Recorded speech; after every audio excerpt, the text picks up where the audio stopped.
Bonjour à toutes et à tous, bienvenue sur la chaîne Le Cheval des métiers, présentée par Equiresources, service emploi-orientation de l'IFCE et réalisé par Eclat Agency. C'est déjà la 2e saison de notre podcast et notre objectif reste inchangé, la découverte des métiers en lien avec le cheval et l'échange avec des professionnels passionnants et passionnés. La nouveauté ? La Normandie, terre d'excellence du cheval, est mise à l'honneur. Partez à la rencontre des professionnels qui œuvrent pour cette région dynamique, qui recrutent sur des métiers très diversifiés avec le cheval des métiers. Et faites d'Equiresources votre référent, avec plus de 3500 offres à pourvoir et des conseillers à votre disposition. Equiresources vous accompagne dans votre orientation et votre insertion professionnelle. On laisse la parole à nos professionnels, les meilleurs ambassadeurs et risques de notre filière. Bonne écoute à vous. Bonjour Alizé Jandon. Bonjour. Merci beaucoup de nous accueillir ici au sein du Haras national de Saint-Lô. On est ici pour parler un peu de votre métier de courtière. On aimerait que vous puissiez revenir un peu donc sur votre activité pour le podcast Le Cheval des métiers pour Equiresources. Donc pour commencer, Alizé, est-ce que vous pourriez revenir un peu sur votre parcours professionnel, peut-être votre parcours avant d'exercer cette activité ? D'accord. Déjà, je veux juste spécifier un peu le métier de courtier, parce que c'est sûr que c'est un peu flou, je pense, pour certains. Le courtage, donc moi, je suis l'intermédiaire entre les acheteurs, pour la plupart étrangers, internationaux, américains, et les Français, vendeurs, donc cavaliers, éleveurs. Et donc, je facilite, en fait, aux acheteurs pour acheter des chevaux ici, en France. J'ai un parcours, parce qu'il n'y a pas vraiment de formation spécifique pour arriver à ce métier-là. Donc mon parcours, j'ai fait un bac scientifique, après quoi j'ai fait 2 années de classe préparatoire pour intégrer une école de commerce que j'ai fait à Rouen, Neoma Business School.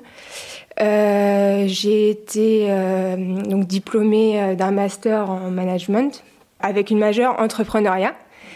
Parce que j'ai toujours aimé faire des projets, des événements. Je suis vraiment portée par ça. J'ai rencontré à ce moment-là, pendant mes études, Catherine McMahon, qui est mon associée aux États-Unis.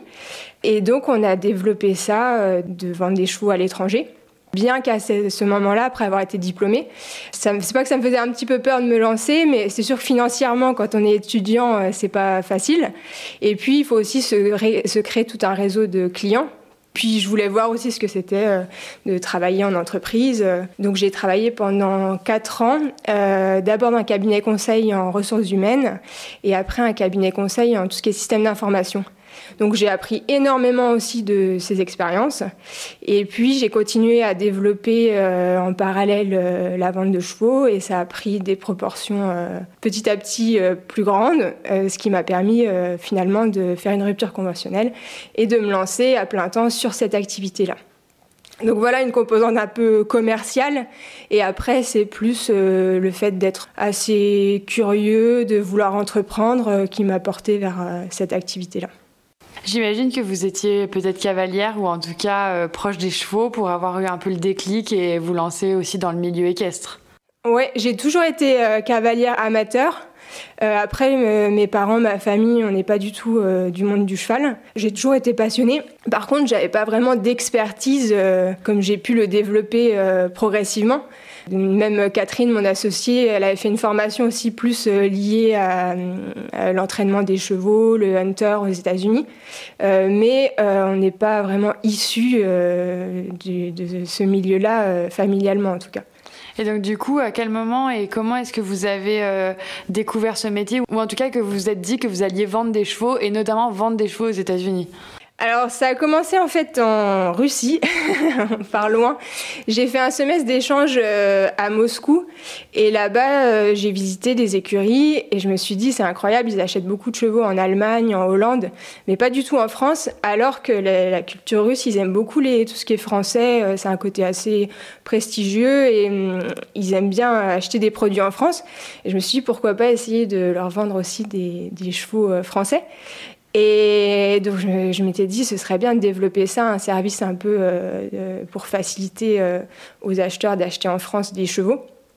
Et après, j'ai rencontré Catherine, donc mon associée, et elle m'a dit moi, je connais des coachs qui achètent en Allemagne, en Hollande, peut-être on peut essayer de les faire venir en France. Et puis ça a démarré comme ça, on a vendu 5, 6, 7 chevaux la première année, et puis ça s'est vraiment très bien développé, et petit à petit, on a pu faire de cette activité une activité à temps plein. Alors du coup, normalement, on demande un peu la formation qualifiante à ce moment-là, mais pour vous, c'est un peu différent. Est-ce que vous pourriez peut-être me dire quelles sont les compétences que vous avez acquises en école de commerce que vous retrouvez finalement dans votre métier aujourd'hui ? Et quelles sont peut-être les compétences qui sont indispensables pour exercer cette activité ? Je pense qu'il y a une partie de compétences qu'on peut acquérir, une partie, je reviendrai à chaque fois sur les différentes compétences, une partie plus humaine, de personnalité. Les compétences en école de commerce que j'ai pu acquérir, c'est vraiment l'aspect un peu commercial, communication, innovation aussi, liée, faut toujours essayer de se diversifier, de créer des choses nouvelles, d'utiliser des canaux de communication qui soient nouveaux pour intéresser les clients et se faire une place. Le côté marketing aussi, forcément, le cheval, c'est le produit. Il faut savoir le marketer, le commercialiser pour le mettre en valeur au mieux. Et aussi, communiquer sur nos services, parce qu'il y a tout un aspect service, relation client qui est très important aussi. Et je pense que c'est important d'avoir ces notions-là qui nous transmettent en école. Après, le côté plus compétences, connaissances que l'on acquiert par soi-même et lié à la personnalité, c'est plus le fait d'aimer parler avec les gens, de les découvrir, parce que pour eux, acheter un cheval, c'est un immense investissement, pas seulement financièrement, mais aussi souvent ils les achètent pour les garder très longtemps, on peut s'imaginer. Donc il faut savoir s'intéresser à la personne, que ce soit l'acheteur ou le vendeur aussi, et puis faire coïncider au mieux les deux attentes pour que les deux personnes soient satisfaites. Et aussi que le cheval soit bien dans sa nouvelle maison et que ce soit une belle histoire, en fait, du début à la fin. Est-ce que vous pourriez, Alizée, nous décrire un peu une journée classique ? Alors, j'imagine qu'elles ne se ressemblent pas toutes, mais peut-être les grandes étapes d'une journée que vous avez à faire en général. Oui, classique, parce qu'en fait, donc j'ai cet aspect-là de courtage. On a développé aussi avec Catherine un aspect plus négoce, on va dire, de chevaux, où il y a des chevaux qu'on achète plus ou moins jeunes qui, pour nous, présentent un intérêt à valoriser, développer pour ensuite, soit on les revend quand ils sont encore en France, ou on les envoie aux États-Unis chez des coachs et ils sont ensuite revendus. Donc il y a ces deux aspects-là dans mon métier, en fait. Donc, il y a des chevaux qu'on a ici au travail avec mon ami cavalier Gérald Brault. Donc, c'est la gestion d'une écurie aussi basique, les soins aux chevaux, l'entraînement. Et puis, tout l'aspect gestionnaire quand les chevaux sont exportés, gérer les visites vétérinaires, les analyses de sang, les documents pour le transport, la douane, tout ce processus-là. Et aussi mettre à jour pratiquement quotidiennement la base de données de chevaux à vendre, le site internet. Catherine, mon associée, c'est elle qui s'occupe des réseaux sociaux. Voilà, donc c'est vraiment très diversifié et il faut être assez polyvalent et touche à tout.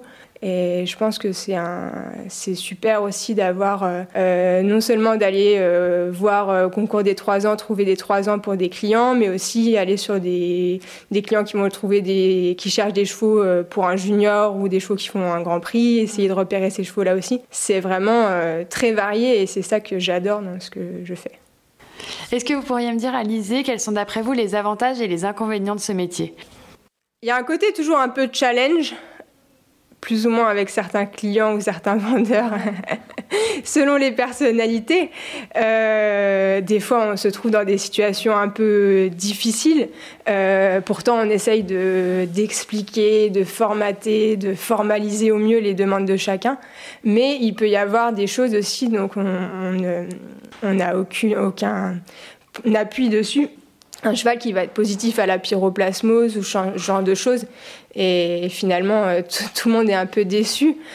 Ou quelqu'un qui n'aurait pas forcément bien compris ou qui, sur un contrat de base de 3 pages, va rajouter 3 autres pages. Après, il faut expliquer ça au vendeur, alors que c'est juste un acheteur c'est la première fois qu'il achète un cheval et qui a un peu peur. Voilà, il y a tous ces côtés-là où il faut vraiment être très pédagogue, avoir du tact et ne surtout pas ni se brusquer, ni brusquer l'une ou l'autre partie. Donc ça, des fois, c'est pas fatigant, mais faut avoir de la patience. Et j'essaye justement dans tout ce qu'on peut appeler des process, le processus d'achat-vente, d'avoir des choses très formelles pour justement laisser le moins de place possible à des choses qu'on ne contrôle pas et qui peuvent nuire au service en fait qu'on fournit. Après, on a des journées assez longues, mais bon, c'est passionnant. Quand les clients viennent, on va les chercher à l'aéroport, on conduit beaucoup, on fait beaucoup de kilomètres par tous les temps. Donc ça, faut aimer faire ça. On parle anglais toute la journée, alors des fois c'est un peu épuisant à la fin de la journée. Mais on rencontre des gens super, le côté cheval, c'est sûr que c'est hyper intéressant. On voit différentes manières de connaître, d'essayer les chevaux. Ça aussi, on apprend beaucoup de ça. Et puis, ce que j'adore par-dessus tout, c'est... l'année dernière, j'ai pas pu y aller, mais normalement, j'y vais tous les ans. Revoir les chevaux qu'on a vendus, donc sur la côte Est en Floride, aussi en Californie. Et ça, c'est hyper gratifiant parce que c'est vraiment le bout du bout, l'acheminement de tout ce long processus. Et puis, j'aime bien donner des nouvelles, des photos, des vidéos, des chevaux ensuite, parce que c'est sûr que les gens qui vendent leurs chevaux, ils sont quand même très attachés, donc ça fait plaisir de leur envoyer des nouvelles. Et puis certains vont même voir les chevaux après là-bas, font un petit voyage pour voir leurs chevaux. Vous avez parlé tout à l'heure de curiosité, de patience. Quelles sont d'après vous les qualités nécessaires pour faire ce métier ? Donc les qualités, comme je disais, je pense qu'il faut aimer le côté humain parce que il y a tellement d'intentions dans un cheval, on va dire, que ce soit l'éleveur ou le cavalier qui, chaque jour, c'est comme une œuvre d'art, il va essayer que ce soit le plus parfait pour lui possible. Et puis après, vous arrivez avec un acheteur qui va se dire ah non, c'est pas du tout à mon goût. Donc, faut essayer d'expliquer oui, là, peut-être votre œuvre d'art, elle est un peu trop chère ou on n'arrive pas à en saisir toute la subtilité. Mais je vais sûrement trouver quelqu'un d'autre ou des fois, quelques mois plus tard, le prix correspond plus aux attentes des clients. Donc, je pense qu'il faut être assez discret aussi. On voit des fois l'idée du grand marchand de chevaux qui parle fort avec son téléphone en bord de piste. Moi, je suis pas trop comme ça. Peut-être je devrais l'être, je sais pas, mais c'est pas mes valeurs en tout cas. Donc, je suis plutôt discrète et je pense que les clients l'apprécient aussi et les vendeurs aussi. Et on s'est toujours construit sur cet aspect-là. Après, l'aspect aussi de transparence avec nos clients, où j'annonce toujours le prix de vente que les vendeurs veulent. Après, ils savent qu'ils nous payent une commission de 10% sur le prix de vente et c'est clair pour tout le monde. Et on a toujours travaillé comme ça. Je pense que c'est important pour durer sur le long terme aussi, de fonctionner de cette manière-là. Voilà, donc, et après, il faut être... comme qualité aussi, je pense qu'il faut savoir persévérer, ne pas... Parce qu'on met beaucoup d'émotions aussi, et des fois, ça peut s'arrêter... Voilà, le cheval, il y a une radio qui est pas bonne, ou du moins interprétée comme pas bonne par un vétérinaire américain à l'autre bout du monde, alors que le vétérinaire français va dire que c'est acceptable. Et oui, c'est frustrant, mais il faut continuer d'y croire, et au bout du compte, généralement, ça se passe toujours bien.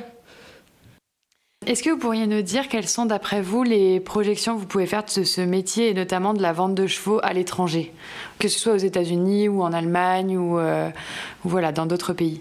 En France, on a la chance d'avoir un produit qui est quand même super, de très bonne qualité, avec des gens compétents. On peut être super fiers d'avoir ces chevaux-là sur notre territoire. Et je pense aussi qu'il y a énormément de demandes à l'étranger, que ce soit aux États-Unis, mais aussi dans d'autres pays, la Chine. Là, j'ai vendu un cheval au Japon. On a eu des clients à Taïwan. Donc, je dirais pas du tout qu'on manque de clients. Après, c'est trouver les chevaux qui correspondent. Et je pense qu'il y a la place pour chacun. Il faut réussir à trouver son créneau, développer sa base de clients. Et c'est ça qui prend beaucoup de temps. Mais quand vous avez des clients qui sont en confiance, nous, chaque année, on vend entre 10 et 20 chevaux sur vidéo. Et voilà, c'est des clients qui nous connaissent bien, on les connaît bien.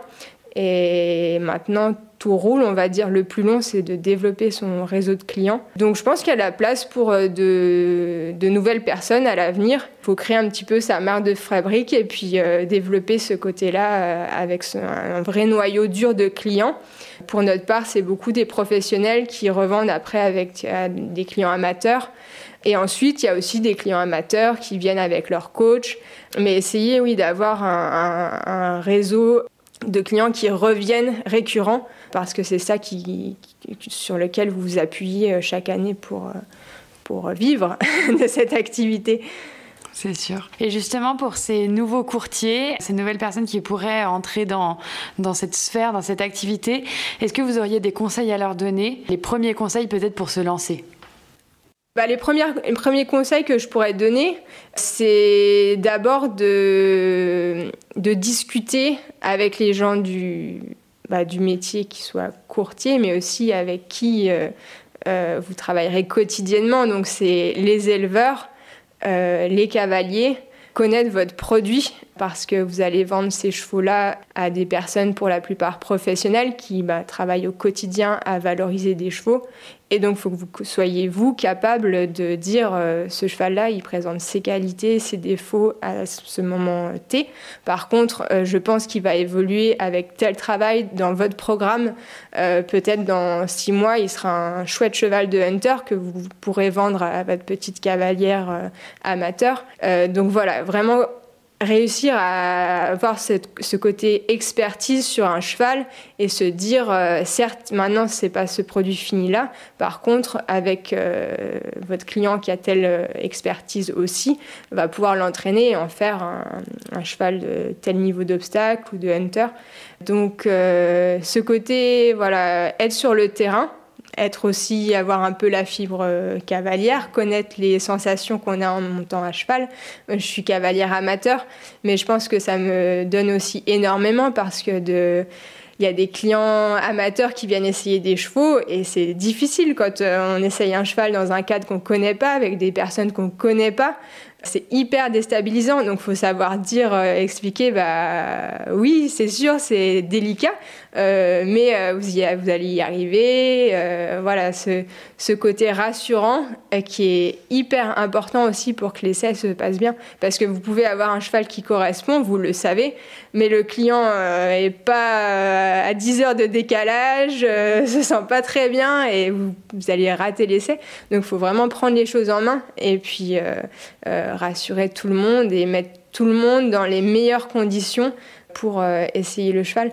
Donc voilà, vraiment s'intéresser au milieu, s'intéresser aux personnes aussi, parce que je le disais, mais il y a vraiment ce côté relationnel où si vous vous intéressez pas aux clients, voilà, il préférera peut-être travailler avec quelqu'un d'autre, parce que vous êtes quelqu'un de confiance. C'est un achat important dans leur vie. Donc voilà, il faut qu'ils s'appuient sur une personne en laquelle ils ont confiance. Merci beaucoup, Alizée, pour vos propos, et puis je vous souhaite de passer une très bonne journée. Merci beaucoup. Pour compléter cet épisode, nous avons donné la parole à Catherine McMahon, qui est l'associée d'Alizée Gendon aux États-Unis. Écoutez ce qu'elle a à dire à propos du métier de courtière. Moi, j'étais en France pour le travail et je montais dans une écurie en Normandie à Rouen. Et je montais des jeunes. Il y avait un cheval que le propriétaire, il n'arrivait pas à vendre. Et moi, j'ai expliqué, j'ai dit, mais c'est un cheval super pour les Américaines parce qu'il saute comme ça et il est top pour les hunters. Une discipline, je ne sais pas si elle les a expliqué, mais c'est très populaire en Amérique. C'est avec les chevaux qui sautent très droit et en fait qui sont super beaux et qui bougent bien et qui sont un peu mous en fait pour les Français. Après, j'ai expliqué, oui, on peut faire une vidéo. J'ai les contacts parce que moi, j'ai étudié dans une université qui était spécialisée dans le monde équestre. On a une équipe et les études pour ça. Après, j'ai appelé une amie en Californie qui vient de commencer son business là-bas. Et elle avait des investisseurs, donc elle m'a dit, oui, pourquoi pas, je vais venir en France et je vais essayer le cheval. Et en fait, elle a acheté 2 chevaux. Avec ça, j'ai dit, bah, peut-être qu'il y a quelque chose qui peut marcher avec ça. Et Alizée, en fait, elle montait dans la même écurie que moi. Et il y avait un concours et nous, les deux, on aidé à la bouffette, en fait.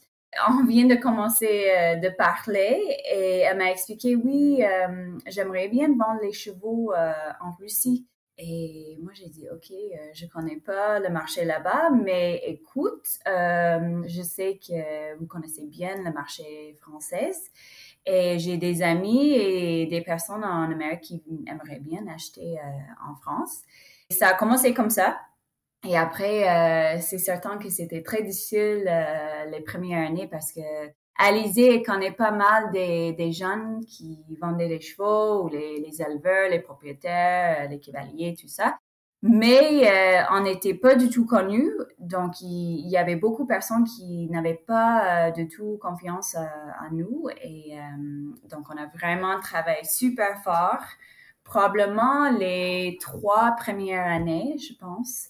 Et après ça, ça a comme déclenché, même avec les Américaines, parce que en fait, je trouve que c'est un métier qui c'est pas comme un métier normal. En fait, c'est plus comme le fashion ou l'art, et c'est super important le bouche à oreille.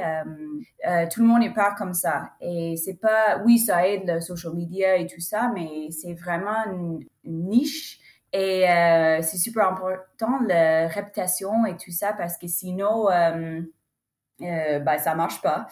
Et en fait, petit à petit, nous, on a fait comme ça et c'est drôle parce qu'on a commencé sérieusement avec Facebook et on mettait les annonces. En fait, il y a des groupes pour les chevaux. Ben, c'est les Américains qui mettent les groupes qui s'appellent les chevaux de Hunter à vendre ou des trucs comme ça. Et moi, j'ai mis des petites annonces dans cette groupe sur Facebook. Et il y avait du monde qui nous a contactés et juste par chance, on avait une cliente qu'on a toujours. Et elle a acheté 2 chevaux avec nous. Et grâce à elle, elle est très connue sur la côte Est. Et petit à petit, elle a parlé avec toutes les personnes parce qu'il y avait beaucoup de cavaliers qui ont dit « Oh, j'adore votre cheval. Vous avez acheté où? » Et petit à petit, elle a parlé beaucoup de nous au concours. Et après, grâce à elle, on a réussi à avoir plus de contacts, plus de clientes et tout ça. Et voilà, ça a commencé comme ça. Moi, je suis américaine. Donc, j'ai grandi ici en Amérique et je connais très bien le marché et je faisais des concours et tout ça. Et comme elle est française, ça marche super bien qu'elle travaille avec les Français. Donc, moi, je m'occupe beaucoup les clientes américaines. Ils me contactent et après, j'explique notre business, je trouve les chevaux et tout ça. Et après, je passe les clientes à Alizée si ils vont aller en France, en fait. Et mon rôle, c'est plutôt les clientes, le marketing. Aussi, souvent, il y a beaucoup de concours en Amérique.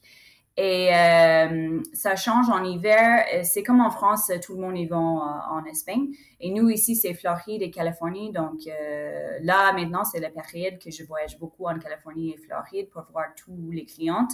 Et en été, les concours sont un peu partout. Et avec ça, j'arrive d'avoir plus de clients. Je vois les chevaux qu'on a vendus. Et c'est cool parce que souvent, je prends les photos et j'envoie les éleveurs et tout ça. Ils sont super contents de voir leurs chevaux en Amérique.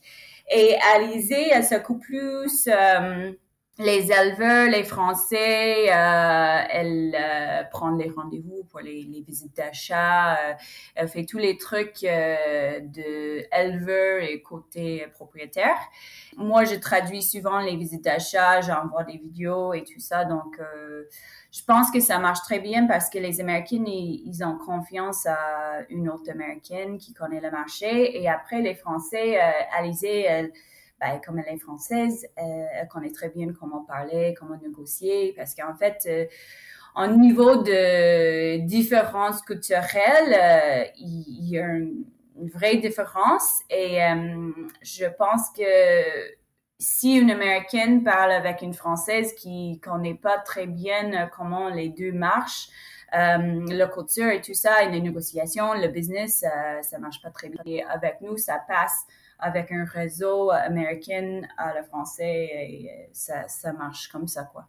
Il n'y a pas beaucoup de personnes qui sont capables de vraiment faire du business en anglais et français dans le monde des caisses. Oui, il y a des autres courtiers, mais ça, je pense que, je sais pas trop. Alizée connaît plus que moi, mais je pense qu'il y avait quelques courtiers qui sont arrêtés. Donc nous, je crois qu'on est le plus gros courtier en ce moment. Je trouve aussi que ça prend des années. Ça fait presque 10 ans qu'on fait ça et ça a pris vraiment 3-5 ans avant on avait une réputation que tout le monde, ils avaient vraiment confiance en nous parce qu'il y a toujours les histoires. Oui, j'ai acheté un cheval avec quelqu'un et en fait, il boitait, il y avait un truc dans son jarret, ça marchait pas, il était fou et tout ça. Et comme c'est un cheval, ça coûte beaucoup d'argent, du monde, ils ont peur d'acheter avec une personne qu'ils connaissent pas. Donc, je pense que c'est un métier qui est un peu difficile de vraiment développer. Je pense qu'il y a des personnes qui essaient, mais qui arrivent pas parce que il faut vraiment beaucoup, beaucoup travailler les premières années. Mais je pense que les éleveurs et les propriétaires, ils essaient ça déjà. Mais le problème, c'est souvent, ils parlent pas très bien anglais et c'est normal, ils sont français et ça arrive. Hein. Et qu'en fait, après, quand la personne essaie d'acheter le cheval, ça marche pas très bien ou ils arrivent pas à comprendre les deux. Et l'autre problème, c'est que comme nous, on connaît très bien le marché, les Américains, ils veulent, c'est leur culture ils veulent les choses tout de suite. Donc, s'ils demandent une vidéo, ils veulent ça là. Et au début, souvent, on perdait les clientes parce qu'on n'était pas assez rapide. Donc, je pense que c'est aussi une compréhension de comment les Américains veulent travailler. Et des fois, c'est difficile parce que, comme vous connaissez, les Français ils travaillent dans une manière différente. Et en fait, s'ils sont pas capables d'apprendre ça, ça marche pas très bien. Et je pense que aussi, c'est il faut apprendre, il faut essayer, il faut se tromper, il faut faire plein de trucs au début, les premières années, d'arriver, de vraiment réussir le business. Donc, je pense qu'il y a des personnes qui veulent faire ça, mais il faut rester positif, motivé et tout ça. Et souvent, des jeunes, je pense qu'ils sont pas assez motivé pour vraiment dire, OK, c'est certain que ça va être super difficile, ça va prendre beaucoup de travail et c'est certain que nous, au début, on faisait des erreurs et c'était vraiment difficile. Donc, je pense que ça reste dans les caractères des personnes et s'ils sont super motivés et tout ça. Je pense que c'est un Un métier assez important parce que comme je suis américaine et je vois le marché en Amérique toujours, je trouve toujours les chevaux en France sont vraiment meilleurs que les chevaux qui sont nés en Amérique. En fait, on n'a pas beaucoup éleveurs et beaucoup de place pour faire ça et ça coûte super cher ici. Pour faire l'équitation, en fait, c'est des prix de fou et j'aimerais bien que ça développe plus en France parce que je trouve que les chevaux sont géniaux là-bas et c'est juste que des fois, les personnes, ils savent pas comment faire du marketing pour le cheval. Ils connaissent personne pour le vendre et tout ça. Donc, j'espère qu'à l'avenir, on peut plus en plus commencer à vendre de plus en plus des chevaux en France parce que je sais que c'est plus développé en Allemagne et Hollande. Je sais pas si c'est parce qu'ils ont commencé plus tôt ou parce que plusieurs personnes parlent mieux en anglais ou je sais pas. Donc, j'espère qu'il y a des autres personnes qui veulent travailler dans ce métier-là. Et aussi parce qu'on voit bien avec les Jeux olympiques et tout ça, il y avait beaucoup de Français qui ont gagné, qui étaient dans les médailles et tout ça. Donc, je sais que les Américains, ils savent que les seuls Français sont super. C'est juste, j'espère que ça développe et les éleveurs sont conscients de grandir le chevaux ou élever le chevaux dans le sens que ça peut vraiment vendre en Amérique pour plus d'argent qu'en France. Pour compléter les propos de notre invitée, nous sommes partis à la rencontre de Céline Saillet, conseillère emploi et formation chez Equiresources. Alors ne bougez pas, nous donnons la place au mot du conseiller Equiresources. Pour exercer le métier de courtier ou marchand de chevaux, l'expérience et le réseau sont primordiales. Il n'y a pas de formation obligatoire pour exercer ce métier. Il est toutefois conseillé de suivre une formation classique dédiée au commerce. Les licences professionnelles dans la filière équine pourront également apporter des notions utiles à ce métier. Il vous sera indispensable d'avoir une très bonne connaissance de la filière, de l'élevage, des chevaux et de leur pédigré. Avoir un bon œil pour juger du potentiel des chevaux sera votre meilleur atout.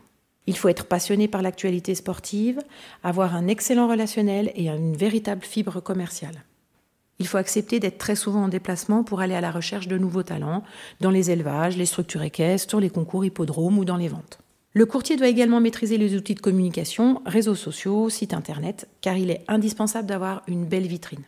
La pratique courante de l'anglais vous sera également nécessaire pour développer le commerce avec l'étranger. Ce métier s'exerce majoritairement en indépendant.